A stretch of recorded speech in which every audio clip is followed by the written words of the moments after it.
एक तो राजा और राजा के साथ हते लड़का। राजा एक दिन अपने आलीशान महल में आराम कर रहो तो सो सपने में बाने का देखो है। जो बाने सपने में देखो दूसरे दिन अपनी सभा में बैठ के और सब मंत्रियों को बताओ कि देखो भाई हमने ऐसो सपनों देखो है। सपने में हमने देखो है कि एक पेड़ है जहाँ पर सोने की डालें हैं, चांदी के पत्ता हैं और वहाँ पर हाथी दाना चुंगता है। सब मंत्रियों ने अपनी अपनी बुद्धि को प्रयोग करो पर समझ में काउ के नहीं आई कि जो मांजरा है का। ऐसा सपनों ने तो कबो सुनो ना तो न कहूं देखो। राजा ने सोच लो कि हमें तो जो मालूम पड़ता है कि इन लोगन के मंत्री लोगन के कछु समझ में बात ना आई है। तो उनने जय कही राजा ने कि देखो जा सपन की कोई पूरो कर देवे ताय हम अपनो आधो राज्य दे दिए। इस सपने में जो चीज हमने देखी है वह अगर कोई हमें दिखाई देवे तो आधो राज्य बाकी नाय पर लिख दिए। पूरे शहर में मुनादी पिटवाई दी गई लेकिन कोई बाको वो जवाब दीबे के ले और न आओ। राजा ने कही कि प्रजा में शायद इतनी अकल ना हो लेकिन हमारे 7 लड़का हैं और हमारे बेटा है तो उनमें गाँव में तो ऐसी विलक्षण बुद्धि है कि वो सपने की हकीकत बतावे। तो राजा ने अपने पुत्रन को अपने लड़कन को आज्ञा दी कि तुम ऐसो वृक्ष ढूंढ के लाओ। सो भैया का हो तो है कि सभी राजकुमार हैं सो उनने अपने अपने पहले विचार पेश करे। अंत में वो दुद्दे बट गए। दुद्दे को उनने एक समूह बनाए रहो कि 2 लोग एक साथ मिलकर चलो। अब चूंकि वे साथ थे जब दुद्दे की टोली बनाई गई तो छोटो वारो एक बच रहो। वे तो दुद्दे की टोली बनाए गए और चले गए लेकिन छोटो राजकुमार जो तो वो बेचारो अपने अकेले ही चल पड़ो। कछु दिनन के बाद वो एक साधु की कुटिया में पहुंच गो और बा टाइम पर साधु वते अपनी समाध लगाए बैठे थे। छोटे राजकुमार ने कहा करो कि जो बाग सूख गो तो साधु को बामे बाने पानी दीबो शुरू कर दो। जब रोजाना पानी टाइम टू टाइम दो है तो कछु दिनन में वो बाग तो सो हरो भरो हो। साधु की जब समाधि टूटी और बाने अपने बाग को हरो भरो देखो तो बाय बड़ो ताजुब हो। बाने चौंका ही गो हम तो कब के समाधि में बैठे हुए हैं और बगैर पानी के बाग हरो भरो कैसे है।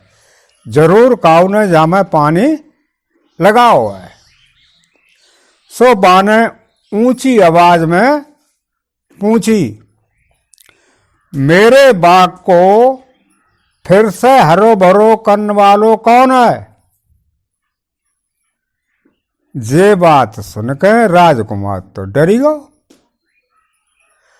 और साधु के पैन में जाए के गिर पड़ो और कान लगो, क्षमा करें महाराज, हम तो आपके नौकर हैं। राजकुमार की जाबाज सुनकर साधु के हृदय में नम्रता आ गई और साधु ने राजकुमार को 3 वचन दिए। 3 वचन दीवों को वायदा कर दो कि तुम्हें जो कुछ मांग में हो सो तुम मांग ले। राजकुमार ने कही कि महात्मा जी, आपको दो वो हमारे पास सब कुछ है, हमें काऊ चीज की जरूरत ना है। साधु ने फिर राजकुमार को वचन मांगन के लिए कही तो राजकुमार ने फिर कही, आपको दो बहुत हमारे पास बहुत है, हमें काऊ चीज की जरूरत ना है। अब तीसरी बार साधु ने फिर कही कि बेटा मांग लो। तीसरो वचन है। राजकुमार ने कही, मैं अपने पिता की आज्ञा का पालन करवे को आए हैं। अब वो आज्ञा जा है कि एक ऐसो वृक्ष है जिसकी डालियां जो हैं सोने की हैं, पत्ता वाके चांदी के हैं और वहां पर होत का है कि हाथी दाना चुंगतो है। अब हमें ऐसो वृक्ष लेकर जाए। पिताजी ने आज्ञा दी है कि ऐसे वृक्ष को ढूंढ के लाओ जाए। साधु ने राजकुमार को हौसला दो कि बेटा तुम जाके ले निकले हो सो भगवान तुम्हारी पूर्ति करे। उनने कहा काम करो, एक पत्र लिखो और एक पत्र लिख के और राजकुमार के हाथ में पकड़ा दो और जय कही कि तुम आराम करो। राजकुमार कुछ दिन तो वहीं पर रुको। कुछ दिनों के बाद साधु ने राजकुमार को बताओ कि जा दिशा में एक तालाब है। दिशा की तरफ उंगलियां करके बताए कि जा दिशा में एक तालाब है, वहां में 7 परी रहती हैं, उनकी 7 कुठरियां हैं। उन 7 कुठरियन में तो तुम जो आखिरी कुठरिया है, 7वीं कुठरिया है, ता में चले जाइयो। राजकुमार ने साधु के पांव छुए और वहां से चल पड़ो। अब चलियन चाल चला चल। कछु दिन के बाद वो राजकुमार तो सो बात ताल के किनारे पहुंच गो। पाने देखी कि ताल के किनारे पर और 7 कोठरी बनी है। सो वो जाए के 7वीं कोठरी में बैठ गयो। अब टाइम का बात हती कि परियां जो होती, जो परी हती, बे कहूं बाहर गई थी घूमन के लिए। सो सबसे पहली हती बाने कही, यदि हमारी कुठरिया में कछु भाव तो मैं उसे मार डरे। दूसरी ने कही, अरे हमारी कुठरिया में अगर कोई भाव तो हम तो वह खाए जाए। तीसरी ने कही, और अगर हमारी कुठरिया में कोई भो तो हम बाकी टुकड़ा काट काट काट काट फेंक दिए। ऐसे ही वे छह परिन ने जय कही कि अगर कुठरिया में कोई मिलो तो बा जिंदा ना छोड़े। लेकिन सातवीं जो परी थी बा को दिल जो हतो बहुत कोमल हतो। माने कही अगर हमारे कुठरिया में कोई होए है तो हम पूछे कि भाई काय को आए, और राजी खुशी से आराम से भाई अपनी कुठरिया में बैठाए हैं। और इधर कुठरिया में बैठे राजकुमार को हेतु धक धक कर रहो तो, और बाहर परी तालाब के किनारे की जो बात कह रही थी सो बात सब सुनाई दे रही थी। अब उनकी बातें सुनकर तो बाकी हालत खराब, लेकिन जब आखिरी परी की बात सुनी तब बाकी शांति आई और आराम से बैठी हो। परी जब अपने अपने कुठरिया में आई तो सातवीं परी ने जब राजकुमार को देखो तो बोलने की भाई बताओ तुम इन काहे के लिए आए। राजकुमार ने कही हमारे पिताजी को एक रात को जे सपन आओ कि एक ऐसो वृक्ष है जिसकी डालियां सोने की हैं, पत्ते चांदी के हैं और वहां पे हाथी दाना चुगते हैं। साथ ही राजकुमार ने जो बताए दी कि वे कौन से साधु के पास आओ तो और उन पर उनकी सेवा करी थी और रुको तो। छोटी परी ने सब बातें वह लड़का की यानी राजकुमार की बहुत ध्यान से सुनी और जय कही कि देखो तुम जा कुठरिया से कबो बैरार ना निकले हो, तुम जा कुठरिया के अंदर रहे हो और हम खुद वह वृक्ष को लेने के लिए जाए। सो का हो तो है कि परी ने राजकुमार के खाए पीबे को सब प्रबंध कर दो और वो खुद परियन के देश में चली गई। धीरे धीरे धीरे धीरे 15 दिन हो गए, लेकिन वो परी वापस न आई। लेकिन 15 दिन के बाद फिर वह परी वापस आई गई। राजकुमार बहुत परेशान तो परी को जैसे ही बाने देखो तो खूब खुशी हो। लेकिन बाने देखी कि परी तो खा रही आता है, चल लेकर तो कछू ना आई, पेड़ों का आ जामा तो कोई वो लकड़ियां लाए गएगी। तो फिर ने कही तुम तो जकाती थी कि हम वो सोने को पेड़ों लेके आए हैं और हमें दिया, लेकिन तुमने तो कछू ना लेके आई, हम 15 दिन जो कमरा में बंद रहे। तो परी ने अपने जूड़ा से एक डबिया निकाली और वह डबिया में बताई कि जामे पेड़ों है बंद, जामे पेड़ों बंद है और ऐसो करो जा बताओ कि तुम्हारे कमीज के भीतर कोई जेब है। राजकुमार ने कही ना है, हमारे कमीज के भीतर तो कोई जेब ना है।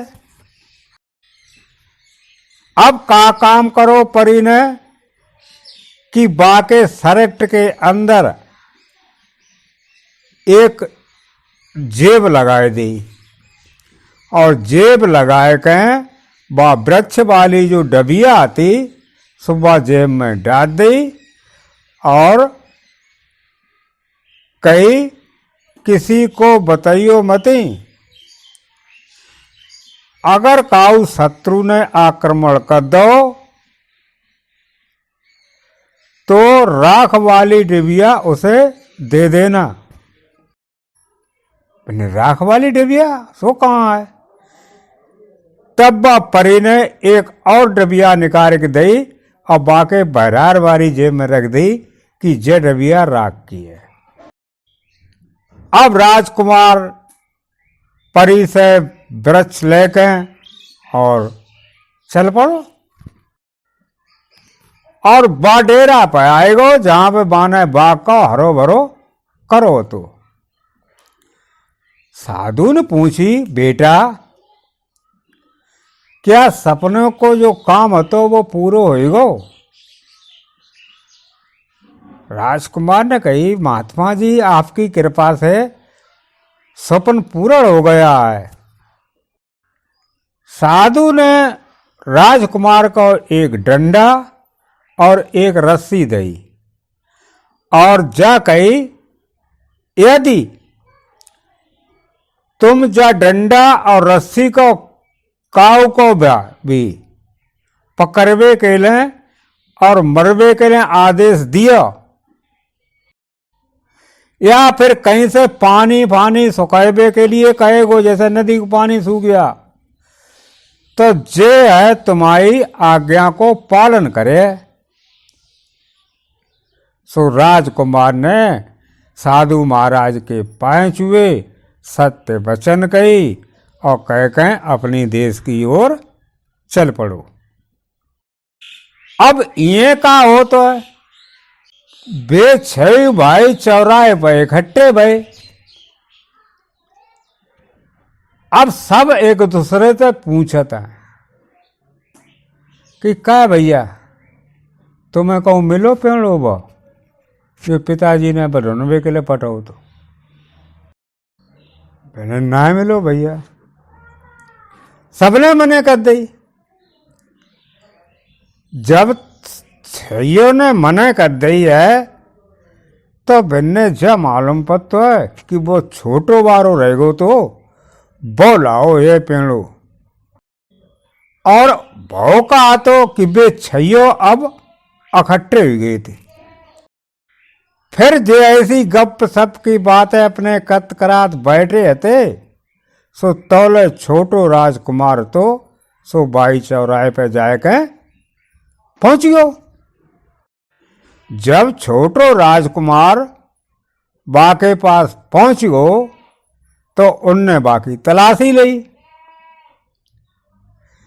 राजकुमार ने अपनी जेब से पर राख वाली डबिया निकाल के और उन्हें दे दी कि जहां में सोने वालों वृक्ष जो है रखो है। जब डबिया उन छह को मिल गई तो उनने फिर वह छोटे बारे को खूब मारो पीटो और डबिया मिल तो खूब खुश हो गए और जाके राज दरबार में पहुंच गए और सीना तान बोले कि हम 6 लोग हैं ना, वो स्वप्न की डबिया लेके आए हैं जहां में वो वृक्ष बंद है। राजा बहुत खुश हुए। मैंने छावास बेटा खोलो बात दिखाओ। सो डबिया और ने जो खोली सुबह में तो राख हती। राख निकली सो राजा की आंखें बहुत लाल हुई, बहुत गुस्सा भाव और गुस्सा में कही कि तुम 6 हमारे देश से निकल जा, मूर्ख बनाया हमें। इतनी बड़ी प्रजा बैठी हुई है और यहां तुम झूठ बोले हो, जाओ सब यहां से। सो भैया हो तो कहा है कि 7 भैया जो होते सो देश से निकल जाने के बाद और फिर बाई पे चौराहे पे इकट्ठे हो गए। अब इकट्ठे हो गए तो उनने छोटे राजकुमार को फिर मारो पीटो और एक कुआं में फेंक दो। जब डंडा ने ये पानी को भीतर छुओ है, कुआ को पानी सूख गो। एक मुसाफिर हुए थे निकलते जात तो सो बाने पानी निकलवे के लिए भीतर अपनो लोटा लटकाओ। तो भीतर तो राजकुमार ने कही, भैया पहले हमें बहरा निकाल ले, फिर पानी ले लियो।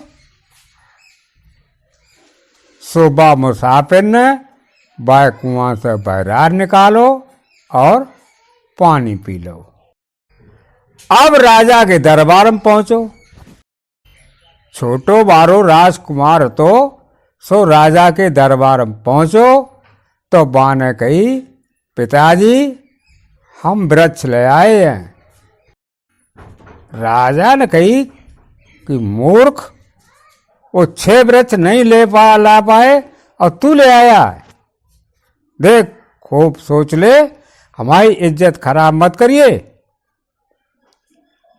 मैंने कैसी पिताजी बातें करते, आपकी इज्जत हम काहे खराब करें, हम तो आपको सचमुच वो दिखे हैं जो वृक्ष आपने सपने में देखो। तो सो भैया दूसरे दिन हती राजा ने पूरे शहर में मुनादी पिटवाए दी और कह दी है कि हमारो छोटो राजकुमार है, वो सपने में जो सोने को वृक्ष तो सो लेके आओ है और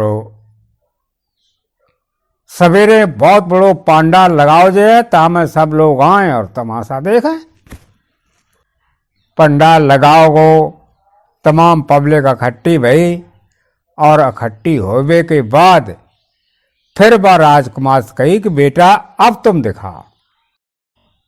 तो राजकुमार ने अति सो चारों ओर भीड़ को डबिया दिखाई, पहले घुमाए कि देखो भैया जय डबिया है जहां में सोने को वृक्ष है। लोगों ने देखी फिरने की जन्ने की थी ससुरी डबिया है और जहां में सोने को पेड़ों कहां आई हुई है, तो हंसन लगे सब। मैंने मूर्ख है जो तो उसो उल्लू हो तो छोटे ही पता है। लेकिन राजकुमार ने उनकी काऊ की बात अब ध्यान ना दो और वह डिबिया को तो सो खोल दो। जैसे ही डिबिया खुली है तैसे ही बाम है तय सोने को एक पेड़ निकलो ओ बढ़िया हो। वह पेड़ जो राजा ने सपने में देखो तो अब कहाँ हो तो है। राजा ने अपनो जो राज सिंहासन हतो सो छोटे राजकुमार को दे दो और खुद आराम करवे के लिए अपने जंगल में तपस्या करने को चले गए। अब दूसरे भाई का दूसरे राजा के पास नौकरी चाकरी में लग गए। उनके हृदय में का भई है, इतनी जलन भई है, तो बिन्ने आए तो करो कि जो छोटे को मार के और राजपाट ले लो जाए। उनने बहुत कोशिश करी पर बेबाकाम में सफल नहीं भई और छोटो राजकुमार आराम से ऐश की जिंदगी जियत रहो।